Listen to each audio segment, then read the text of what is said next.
Você é concurseiro de todo o Brasil, é um prazer mais uma vez recebê-lo em nossa companhia. Seja bem-vindo, meu amigo, minha amiga, a este site de sucesso que é o LAC Concurso. Este site que vai fazer de você mais um dos nossos campeões. Seja bem-vindo, sou o professor Jefferson Fiel, professor de matemática e de raciocínio lógico.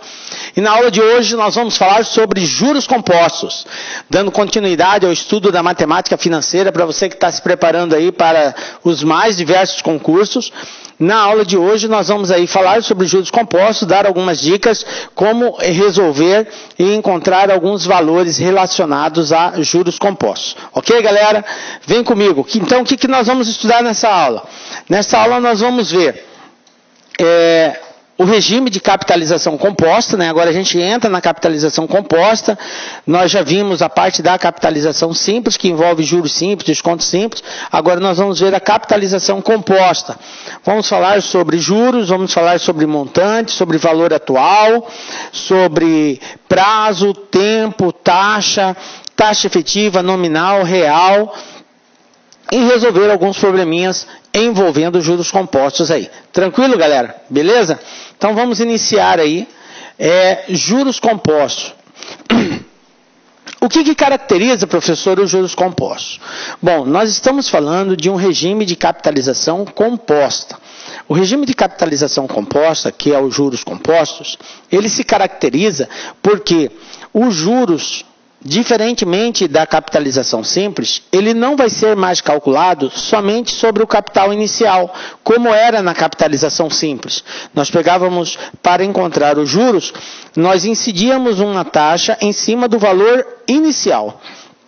Independente do período, de quantas vezes essa aplicação iria ficar lá, o juro sempre era calculado sobre o capital inicial.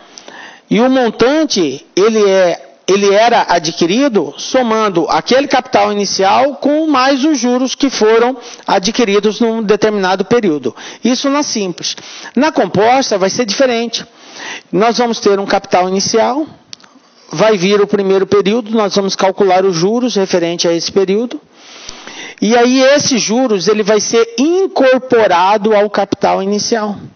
Então, quando se tratar do segundo período, no segundo período, o juro já não vai mais incidir somente sobre o capital inicial, mas sobre o capital inicial, mais os juros do período anterior.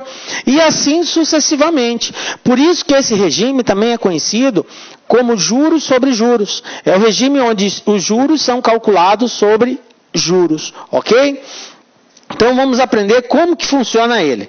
Então no regime de juros compostos, os juros obtidos a cada novo período são incorporados ao capital, conforme a gente já havia dito, formando um montante que passará a participar da geração dos novos juros do próximo período, e assim sucessivamente, ok? Dessa forma, não apenas o capital inicial rende juros, mas eles são devidos a cada período de forma cumulativa. Bom, veja bem, para nós encontrarmos o montante de uma aplicação financeira a juros compostos, existe uma formulazinha básica que ela é utilizada no cálculo desse montante. A fórmula é a seguinte: M, que nós vamos chamar aqui de montante, tá?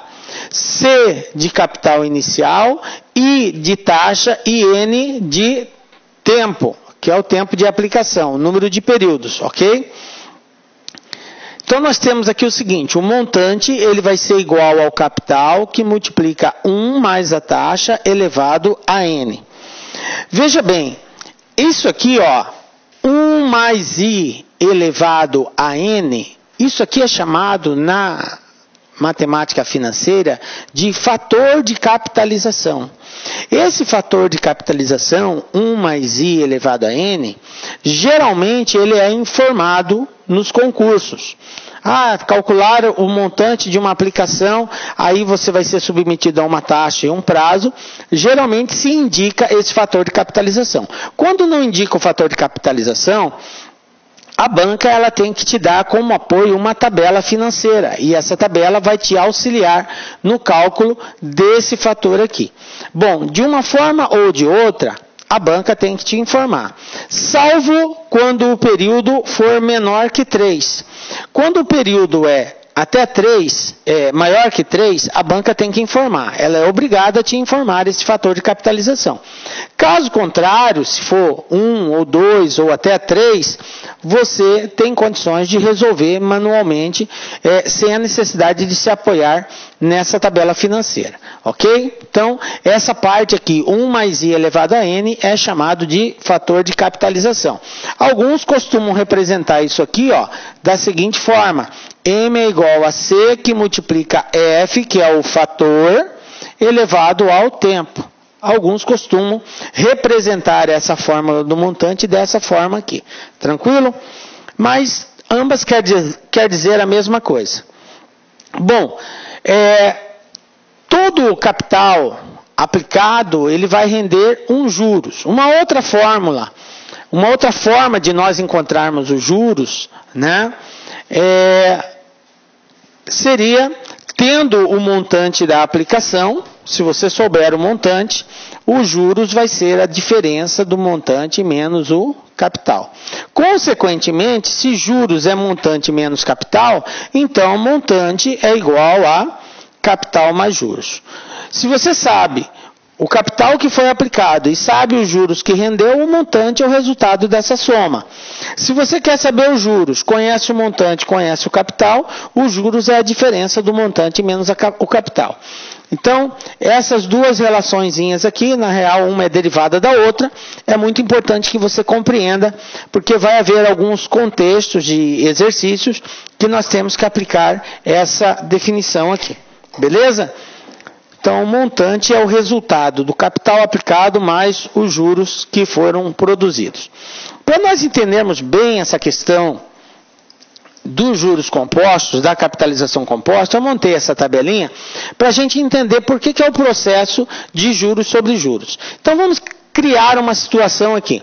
O montante da aplicação de um capital de R$100 mil, aplicado a taxa de 10% ao mês, em juros compostos por 3 meses.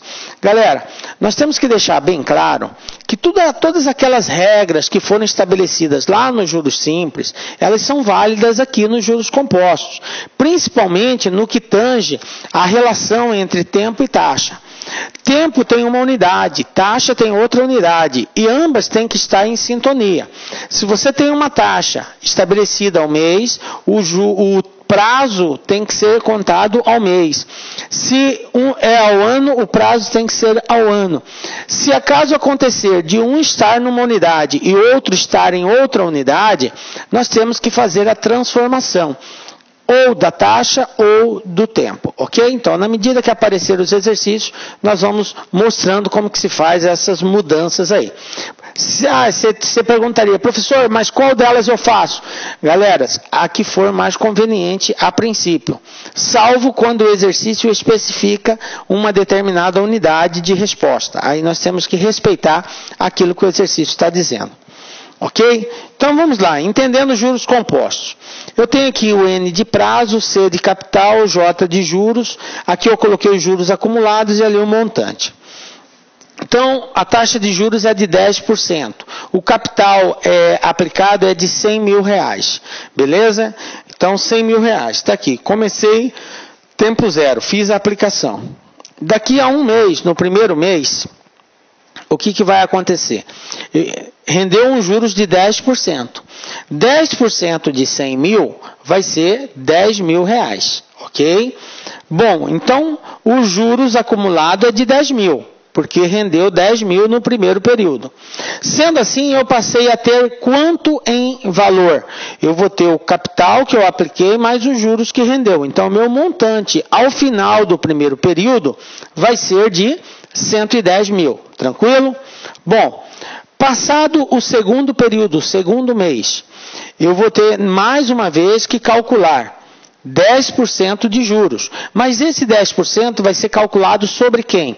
Sobre o capital inicial? Não. Esse 10% vai ser calculado em cima do montante do mês anterior. Ou seja, o capital mais os juros que rendeu no período anterior, que é 110 mil. Então, vou ter que calcular 10% de 110 mil. E 10% de 110 é 11 mil. Bom, eu já tinha ganhado 10, agora eu ganhei mais 11 de juros, então eu passei a ganhar 21 mil reais, só de juros. Então, o montante da minha aplicação já está em quantos mil? Ela já está em 121 mil reais, ok? Que é ao término do segundo período. Quando chegar no terceiro mês, quem que eu vou usar como base para cálculo dos juros? Vai ser o montante do mês anterior, que é 121 mil. Então, 121 mil. 10% em cima desse valor. 10% de 121 mil é 12.100 reais. Bom, então eu ganhei 10, ganhei 11, ganhei 12.100. Então, ao todo, eu já ganhei 33.100 reais, ok? E o meu montante passou a 133.100 reais, que foi 100 mil da aplicação, mais os 33 mil acumulados nesse período. Então, ao final do terceiro mês, qual é o montante da minha aplicação? 133.100 reais. Tranquilo? Bom, professor, eu vou ter que construir essa tabela toda vez que eu for fazer o cálculo do montante de um capital? Obviamente que não. O objetivo agora, né, nesse primeiro momento, é que você entenda o que é a capitalização composta, esse processo de juros sobre juros, por que existe um aumento maior do que o aumento quando calculado nos juros simples. Por uma simples razão. Nós temos que, nos juros compostos, as taxas elas são variáveis. Por que elas vão ser variáveis? Elas vão mudar porque o montante, o valor que eu pego para calcular a taxa em cima dela, ele varia de mês para mês, porque sempre vai acumulando o juro do mês anterior. Então, na hora que eu calcular os juros, juros variáveis, não é taxas. Olá, meus amigos, minhas amigas, sou o professor Luiz Antônio de Carvalho e com muito prazer, muita satisfação, estou aqui para fazer um convite muito especial para você, que está estudando para o concurso aí da Secretaria de Fazenda de Santa Catarina, para o cargo aí, um cargo aí maravilhoso de auditor fiscal da Receita Estadual. Nós aqui da Lá Concursos, em 2018, nós entramos aí para valer, super competitivo em concurso de carreiras fiscais. Então, nós temos hoje aqui no site, né? Temos um site aqui bem específico, já 5 cursos pré-editais. Tá? Temos o pré-edital de Goiás, de Brasília, Bahia, Rio Grande do Sul e agora esse aqui de Santa Catarina. Nós queremos nos tornar o melhor e o maior site de carreiras fiscais do Brasil. E claro, para isso nós temos uma equipe de professores aqui top de linha. Nós não temos professores medianos aqui no nosso quadro. Vocês viram aí já a qualidade dessa aula demonstrativa, né? Professor, quanto custa? Como é que é esse programa de vocês? Gente, nesse curso nosso é o pré-edital. Todo o curso da LAC pré-edital tem um período um pouco mais longo. Este curso, nós temos um prazo de 180 dias. Durante esse período, você poderá assistir às aulas quantas vezes quiser e na hora que desejar. Professor, e o investimento? Investimento apenas 10 parcelas de R$60. Ah, professor, estou com outra dúvida. Claro, vem comigo. Olha só, professor, matriculei hoje. E daqui 3 dias, por exemplo, o edital foi publicado. Eu tenho que fazer uma nova matrícula no pós-edital? Não, pode ficar tranquilo, porque se o edital for publicado dentro do prazo de acesso, nós faremos todos os ajustes a custo zero para vocês, mas tem que estar dentro do prazo de acesso. Bacana, meus amigos? Então, espero vocês aqui na Lá Concursos. Nós estaremos juntos nessa caminhada aí para você alcançar o tão sonhado cargo público de auditor fiscal da Receita Estadual. Ah, último recado, já ia esquecendo. Todas as segundas-feiras, nós aqui da Lá Concurso, no nosso canal do YouTube, nós temos uma live com o nosso coordenador de carreiras fiscais, o professor André Fantoni, que ele vai sempre explicar, dar informações, notícias, dicas, aulas, aulões, revisões para a carreira fiscal. Todas as segundas-feiras, às 19h30. Então, peço as gentilezas que se inscreva no nosso canal e seja nosso seguidor no nosso Instagram, porque nós transmitimos por esses 2 canais, Instagram e YouTube. Bacana, meus amigos? Um forte abraço, espero vocês. Fui, tchau, obrigado. Clique lá.